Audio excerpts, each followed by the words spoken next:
Howdy toddy everybody, this is Tommy with Colonel Reb Scale Models coming at you with another update on the little tiger. Got the silly putty camo put on, so I'm going to go now and spray it with the dark gray color to go over the dark yellow that I have now. And this is just a look at the camo pattern with the putty. I will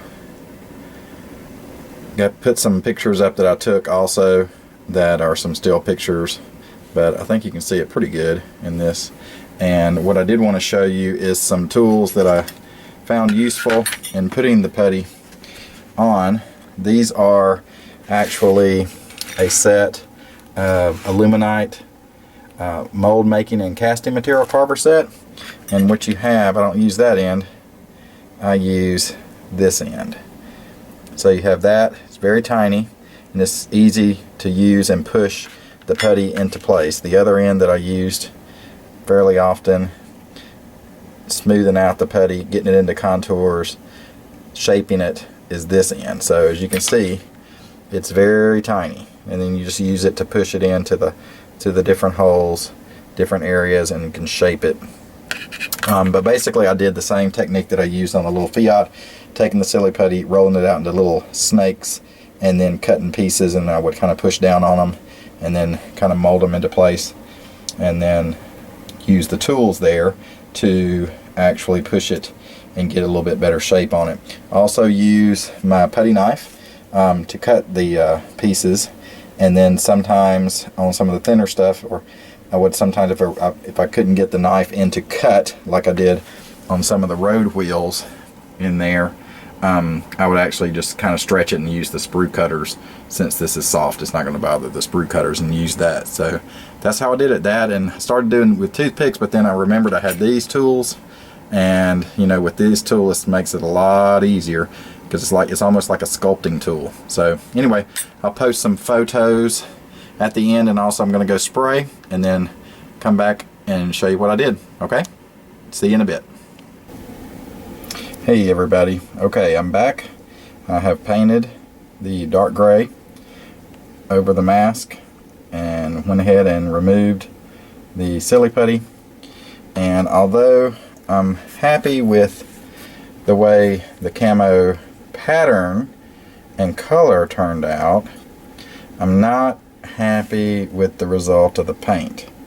And if you can see right there, I think I got a little heavy-handed on the airbrush, and also look at that, let the paint dry too much before I removed the mask and the silly putty. And just like when you're painting at home and you tape off windows and doors, and you come back, if you don't take that mask and that tape off right after you finish painting, and it's, you know, that latex type paint hardens for any length of time, you know, you run the risk of it sticking and pulling up in the edges. Now you can really see it right there. I mean, look at that, right in there, you can see it. So there was some that I've kind of rubbed with my finger and it came off, but I'm not happy. It's not good. I'll chalk that up to a rookie mistake, so to speak. But I didn't know, other than trying to level it, you know, with my finger, kind of rubbing it off, or if I could take a really fine grit sandpaper. And even though this is acrylic, and I know you're not supposed to sand acrylic, and just kind of you know, go at it lightly and try to just shave it down, because you know, I am gonna gloss coat, gonna put the decals on, well, put the decals on, seal them, and then you know, start doing the weathering and stuff. So maybe that will seal it down. I don't know, you guys tell me. I mean, has it, you know, I'm assuming that somebody out there has had this happen before, and just wanted to see what's the best avenue to take to deal with it.